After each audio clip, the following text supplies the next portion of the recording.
And the national anthem, in my estimation, is a moment for all of us to reflect as Americans for all the sacrifices that have gone on. And that's why I always stood at attention for the national anthem, and that's why I always took it seriously. So when you see people disrespecting the flag or the national anthem, it really rubs you the wrong way.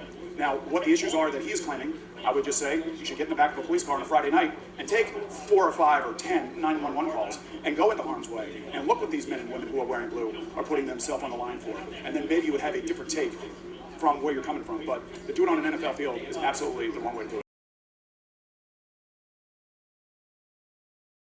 Kaepernick has a new line on his resume. He's an author. He claims to have written a new essay that describes a world with no police or prisons. He writes it more eloquently than the Beatles ever could. Quote, "Another world is possible. A world grounded in love, justice, and accountability. A world grounded in safety and good health. A world grounded in meeting the needs of people. Abolition now." Now, the prose is moving. So how long until the NFL bans the police from its stadiums?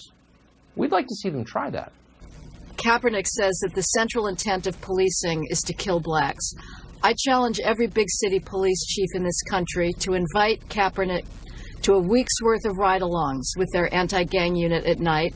I challenge every public housing manager in this country in a gang-infested project to offer Colin Kaepernick a month's worth of free housing in their project. And we'll see if Kaepernick concludes that the problem is the police and not criminals. He's living in a fantasy world. And if Kaepernick doesn't have the balls to either do those ride-alongs or live in a housing project instead of his millionaire's mansion, he need only go to a police community meeting in a high-crime neighborhood, and I can set up with precinct commanders and talk to those good law-abiding people there and ask if they want to abolish the police. And here's what he'll hear, Tucker: "Not on your life."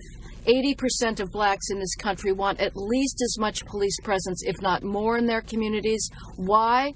Because what we're seeing in this summer of rioting and anarchy, Colin Kaepernick, unfortunately, is completely immune from this anarchy, but he should live it for a day and then write his damn manifesto.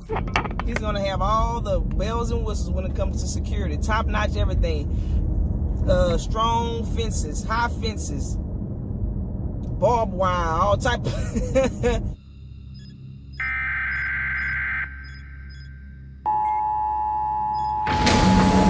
This is not a test. This is your emergency broadcast system announcing the commencement of the annual purge sanctioned by the U.S. government. Weapons of Class 4 and lower have been authorized for use during the purge. All other weapons are restricted. Government officials of ranking 10 have been granted immunity from the purge and shall not be harmed. Commencing at the siren, any and all crime, including murder, will be legal for 12 continuous hours. Police, fire, and emergency medical services will be unavailable until tomorrow morning at 7 a.m. when the purge concludes. Blessed be our new founding fathers and America, a nation reborn. May God be with you all.